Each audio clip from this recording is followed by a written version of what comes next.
A civil authority has issued tornado warning for the following counties or areas.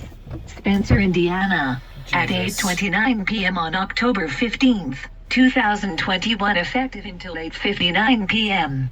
A tornado warning remains in effect until 8:45 p.m. CDT for northeastern Spencer County.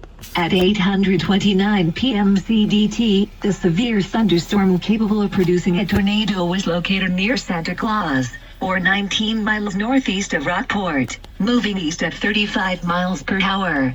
Hazard: tornado. Source: radar indicated rotation. Impact: flying debris will be dangerous to those caught without shelter. Mobile homes will be damaged or destroyed. Damage to roofs, windows, and vehicles will occur. Tree damage is likely. This tornadic thunderstorm will remain over mainly rural areas of northeastern Spencer County. Tornado. Radar indicated max hail size, less than 0.75 inch. Take cover now. Move to a basement or an interior room on the lowest floor of a sturdy building. Avoid windows.